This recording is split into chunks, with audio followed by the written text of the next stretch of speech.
Since the Thunder traded Paul George and Russell Westbrook and got that overwhelming haul of picks, and then immediately turned it around and then went to the playoffs with Chris Paul and Shai Gilgeous-Alexander and Dennis Schroeder, like you knew that that team was going to be special in the next couple of years, but you just didn't know when they were going to break onto the scene and finally be like that team.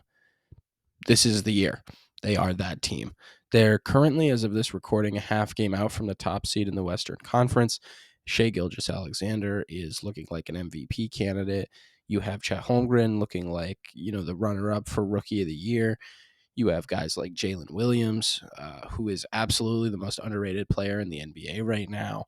He gets you buckets in such a fascinating way, like just so around the paint, but it's not layups and dunks always. He really has that like lower post game that Jaylen Brown does, but he's a lot quicker with it and more athletic. He's crafty. I love Jalen Williams so much. Like that is a phenomenal basketball player. You also have guys like Isaiah Joe, great role player, Lou Dort, love him. This is a good team. Needless to say, right? And then you got that Josh Giddey guy. Don't really fuck with him. The little girl stuff, it's kind of disgusting. That aside, because that's not what we're here to talk about, the Thunder are really like just jumping onto the scene here. And I wouldn't be surprised if they make a move at the deadline, make a small splash, but I don't really know that they need to. I think that their roster right now is set both to win and win for a while. It is a really, really underrated roster. You've got a couple of really good players. Like you have Shea, who's like all NBA first team player at this point, and you've got a couple of budding all stars with Jalen Williams and Chet Holmgren. You've got the role players. You've got the defensive stopper with Lou Dort. Like this team is ready to win now, and they have a ton of picks for the future. And that really is kind of what the video is about. How all in do we go here? Because you have all these picks. Are you going to use them for players? Are you going to trade people? Are you just going to keep trading and stockpiling and just continue? And then when you eventually find the guy, you put all your assets on the table and say, boom, who's the guy?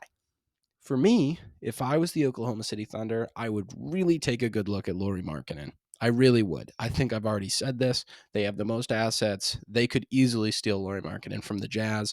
If they're going to make a splash at the deadline, I guarantee you that's the splash they're going to make because that's a guy that fits perfectly with this Thunder team. I'm not going to spend too long talking about Lauri Markkanen. I've made too many videos where he comes up and kind of dominates the video, but just saying, like, seriously, for the record, if the Thunder want to put a guy that's not going to like mess with Shea and what they have going on, Lauri is a pure bucket, certified bucket getter, and he probably wouldn't be super expensive. Like he's a 25 point per game guy.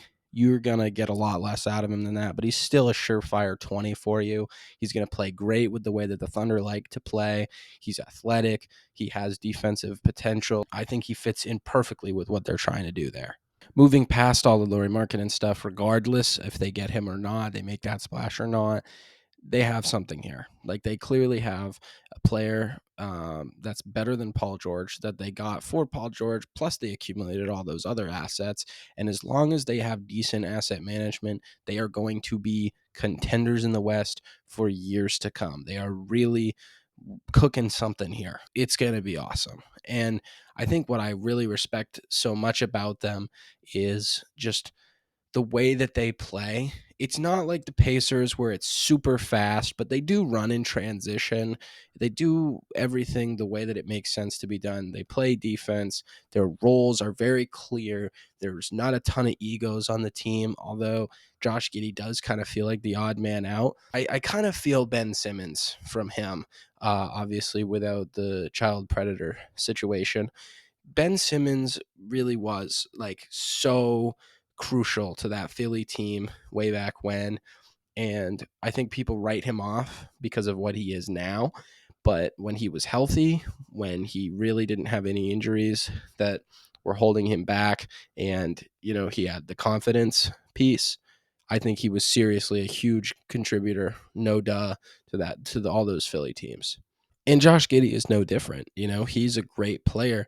He obviously moves the ball a lot. He gives you that positional versatility. He's a guard, but he's big. You can slide him to the two. He does play good defense.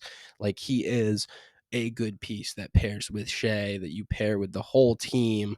And Shea, honestly, underrated, but has that clutch gene in him. Like, if there's a player right now who's super clutch besides De'Aaron Fox that doesn't get talked about for being clutch, like, those are the two guys. Although De'Aaron did win Clutch Player of the Year last year, if I'm not mistaken. Every NBA player, when they're like trying to win the game, they try to go for the jumper. They try and hit the step back, side step, post fade, whatever.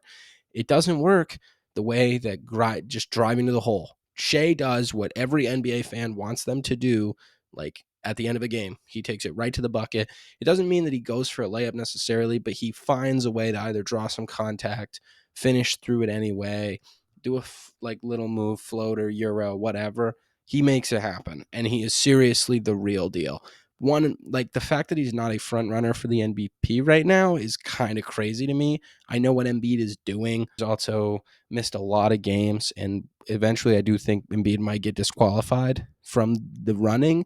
And if that were to happen, I really think that Shea's name could get put into this MVP conversation.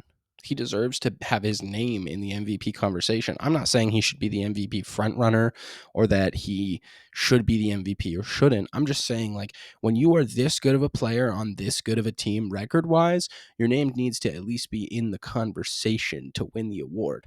Like, he's having an amazing statistical season, not only offensively, on defense too. Like, he's got the steals, and you're also looking at a player who has taken a team that has obviously a lot of talent, but not the type of talent that people are making it out to be. Realistically, it's this simple.